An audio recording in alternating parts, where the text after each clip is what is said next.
വളരെ കോമൺ ആയിട്ട് സ്കിന്നിൽ കാണുന്ന ഒരു കണ്ടീഷനാണ് മെലാസ്മ അല്ലെങ്കിൽ കരിമ്പങ്കലം എന്നുള്ളത്. ഇതുണ്ടാകുന്ന പലരും എൻ്റെ അടുത്ത് വന്ന് ചോദിക്കാറുണ്ട്, ലോകത്ത് ഏറ്റവും ബെസ്റ്റ് ആയിട്ടുള്ള ലേസർ ഉപയോഗിച്ച് അതിന് പെട്ടെന്ന് തന്നെ മാറ്റം തരണമെന്ന്. മെലാസ്മ വളരെ കോംപ്ലക്സിറ്റി ഉള്ള അസുഖമാണ്. ഇതിന് മാസ്ക് ഓഫ് പ്രഗ്നൻസി അല്ലെങ്കിൽ ഡ്രാമ ഓഫ് സ്കിൻ എന്നൊക്കെ പറയാറുണ്ട്. ഞാൻ പറയാൻ പോകുന്ന 6 കാരണങ്ങൾ ഇതിൻ്റെ കോംപ്ലക്സിറ്റി കൂട്ടുന്നതാണ്. ഒന്ന്, മെലാനിൻ ഉൽപ്പാദനം കൂടുന്നു. രണ്ടാമത്തത്, ഇതിനൊക്കെ ഒരു ഹോർമോണൽ ഇൻഫ്ലുവൻസ് ഉണ്ടായിരിക്കും. മൂന്നാമത്, സൺലൈറ്റിൻ്റെ ഇൻഫ്ലുവൻസാണ്. ഫോർത്ത് വൺ പറയുകയാണെങ്കിൽ വാസ്കുലർ കമ്പോണൻ്റ് ആണ്. നമ്മൾ ലീക്കി ബ്ലഡ് വെസൽസ് ഒക്കെ നമ്മൾ പറയും. അഞ്ചാമത്, സ്കിന്നിൽ ഉണ്ടാകുന്ന ഒരു സബ് ക്ലിനിക്കൽ ഇൻഫ്ലമേഷനാണ്. സിക്സ്ത് വൺ, ജെനറ്റിക് ഫാക്ടേഴ്സാണ്. അതുകൊണ്ട് തന്നെ മെലാസ്മയുടെ ട്രീറ്റ്മെൻറ്റ് ഒരു മാരത്തോൺ പോലെയാണ്. ഒരു സ്പ്രിൻറ്റ് പോലെ പെട്ടെന്ന് തീർക്കാൻ പറ്റാവുന്നതല്ല. ഒരു മാരത്തോൺ പോലെ വളരെ നീണ്ട ട്രീറ്റ്മെൻ്റ് ആയിരിക്കും മെലാസ്മ എന്നുള്ളത്. അല്ലെങ്കിൽ ഡയബറ്റിക് ഷുഗറിൻ്റെ ട്രീറ്റ്മെൻറ്റ് പോലെ ആയിരിക്കും. നമുക്ക് കൺട്രോൾ ചെയ്യാം, നമുക്ക് മാനേജ് ചെയ്യാം. നമ്മൾ ട്രീറ്റ്മെൻറ്റ് നിർത്തിയാലോ ചിലപ്പോൾ അതിന് മടങ്ങി വരാനുള്ള ഒരു ടെൻഡൻസി ഉണ്ടായിരിക്കും. ഇതുകൊണ്ട് തന്നെ മെലാസ്മയുടെ ട്രീറ്റ്മെൻറ്റ് സ്ട്രാറ്റജി എനിക്ക് കുറച്ച് ഡിഫറെൻ്റ് ആണ്. അതിൽ 3 സ്ട്രാറ്റജി ഞാൻ ഉപയോഗിക്കാറുണ്ട്.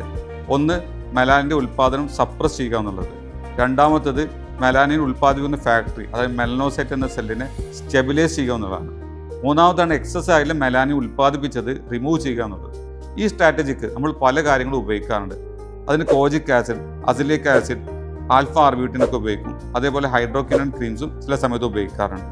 മെലാസ്മയ്ക്ക് വാസ്കുലർ കമ്പോണൻ്റ് ഉണ്ടെന്ന് ഞാൻ പറഞ്ഞു. അതുകൊണ്ട് തന്നെ വാസ്കുലർ ലേസേഴ്സ് ഹെൽപ്ഫുൾ ആണ്. ഇനി മറ്റ് ലേസേഴ്സിനെ പറ്റി പറയുകയാണെങ്കിൽ പിക്കോ ലേസേഴ്സ്, നല്ല ക്വാളിറ്റിയുള്ള ക്യൂസ്റ്റിച്ച്ഡ് എൻഡിയാക് ലേസേഴ്സ് ഉപയോഗിക്കും. ഞാൻ കൂടുതലായിട്ട് ഉപയോഗിക്കുന്ന ലേസറാണ് ബ്ലൂകോർ ഐറിസ് ലേസർ എന്ന്. ഇതിന് ഡബിൾ ഹെഡ് ടെക്നോളജിയിൽ കൂടെയുള്ള ബ്ലൂട്ടോണിങ് കൂടെ ചെയ്യുകയാണെങ്കിൽ സ്കിന്നിന് അധികം ബേൺ ഒന്നുമില്ലാതെ വളരെ നല്ല എഫക്റ്റീവല്ല റിസൾട്ട് തരാൻ കഴിയും.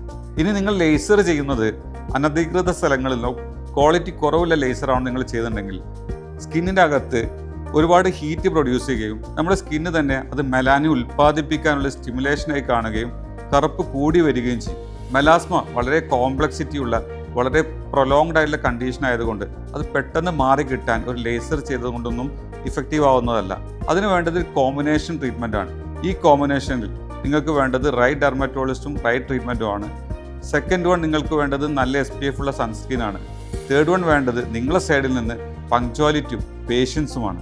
ഞാൻ doctor Irshad Ali, consultant dermatologist, extra skin, Perinthalmanna.